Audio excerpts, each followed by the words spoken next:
My best friend and her daughter used to live in a peaceful place surrounded by trees and mountains.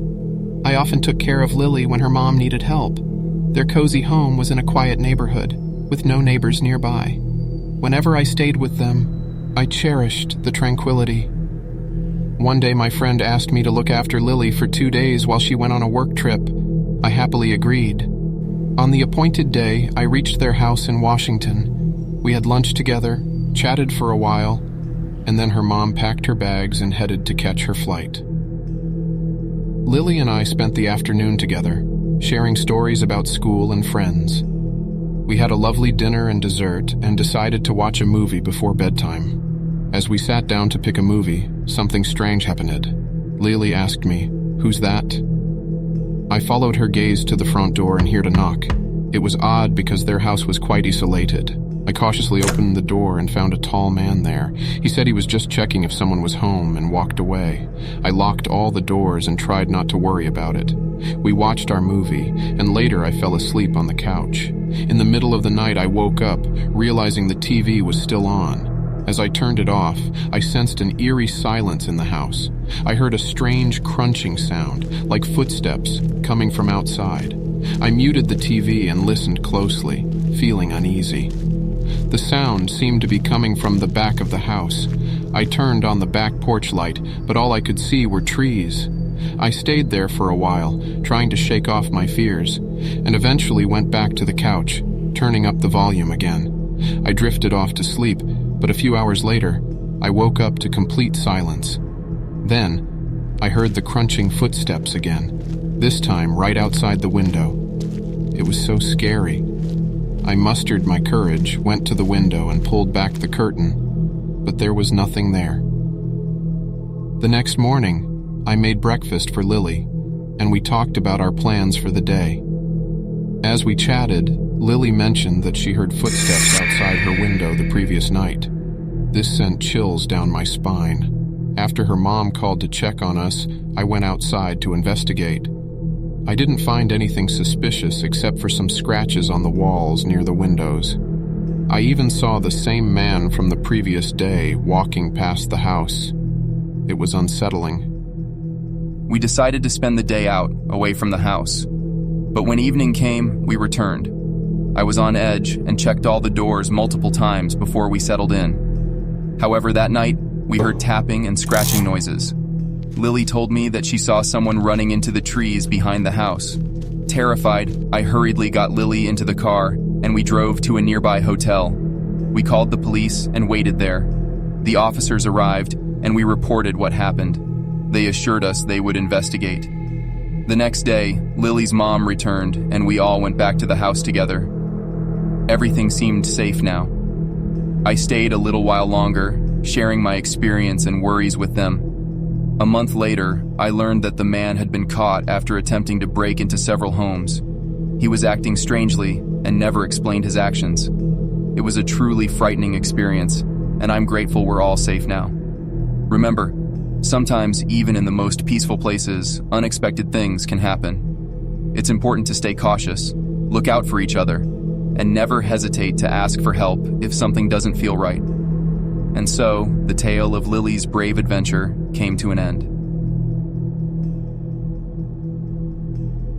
When I was 8 years old and my little sister was 6, a story unfolded that still stays with me as an adult.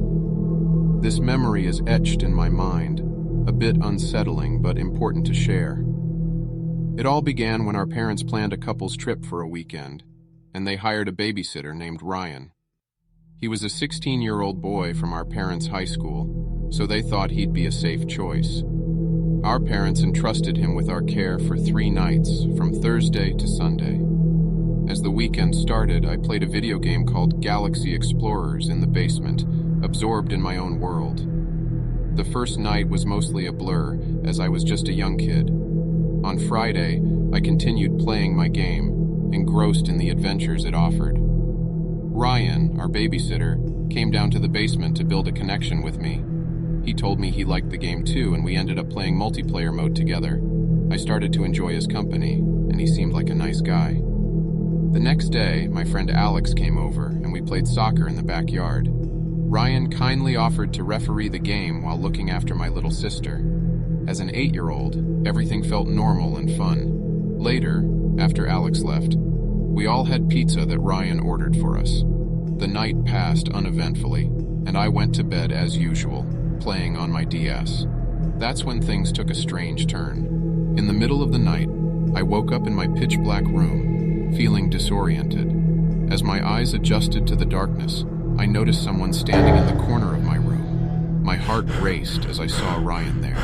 He whispered, "It's me, shh," as he approached my bed. My instinct kicked in, and I yelled for him to stop.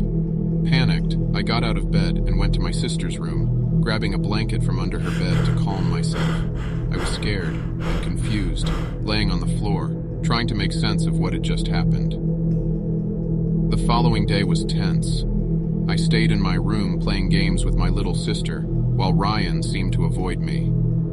He was in the house as he fed my sister breakfast, but I felt uneasy knowing he was around. That night I couldn't sleep, still shaken by the previous night's events. I heard my door creak open again. This time I didn't look up.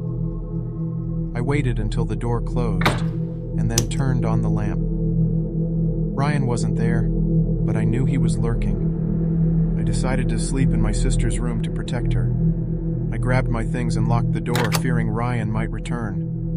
When I woke up, my parents were back home early, and I decided to play games with my sister until they arrived. Ryan left, and I never saw him again. I regret not telling my parents the truth about what happened.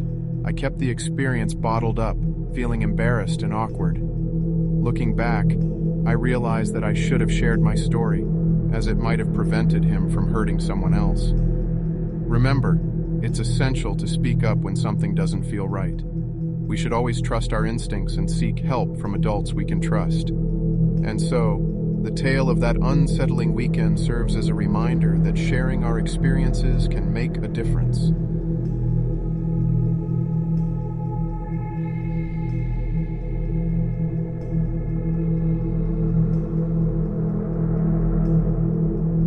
This happened when I was just a young kid of around 7 or 8 years old. There was a spooky tale that I want to tell you. Back then, I lived in a nice neighborhood. My family was getting ready to move away, but before we left, something strange happened. Our neighborhood was full of families with kids and older folks who had retired. We had a babysitter who looked after my little sister when she was too young for school. She watched over me too sometimes. But she wasn't very nice. She was a chubby lady with 2 annoying sons and a strange husband. Other local kids also went to her for babysitting, so my parents thought she was okay. Everything seemed normal, except for a few things. The babysitter was only kind to her own kids. They were always making a ruckus, fighting and yelling, hitting each other with toy swords. Once, when the younger kids needed to take a nap, she made everyone sit quietly in a corner, except her own sons. That was odd. Another strange thing was that she always took naps while babysitting. She didn't pay much attention to us. She just told us to go away and then fell asleep.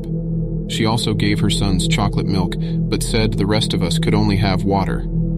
My sister and I didn't like this, but we didn't say much. One day, my sister, who was 4 years old, told our mom how the babysitter treated her kids better than us. Our mom was upset, but we were going to move soon, so she didn't think much of it. We moved to a new house where things were pretty normal for a while. But then, the weirdness started again. The babysitter somehow got our new phone number and would call every day, demanding money and shouting. It was scary. My parents were worried and annoyed. One night, around 10 p.m., my sister and I woke up to loud banging on our front door. It went on for a long time. My sister was scared, and I was nervous. My parents woke up too. My dad went downstairs to check, and I stayed upstairs. When he opened the door, my babysitter and her husband were there, yelling and screaming. Her husband had a knife. It was so scary.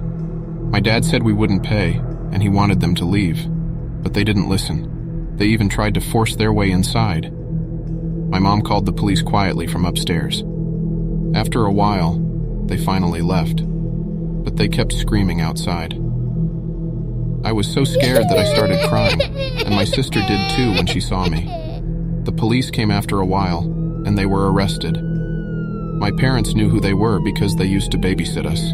They got out of jail a few days later, but they weren't allowed near our house anymore. We were never sure why they did this. My dad saw the knife and knew they were up to no good. We were relieved when they were arrested.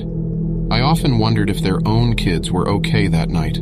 I hope they were safe. We never knew why they did what they did, but I hope I never see them again. And that's the end of this spooky story. Just remember, sometimes things can get really strange, but we should always stay safe and look out for each other. Good night.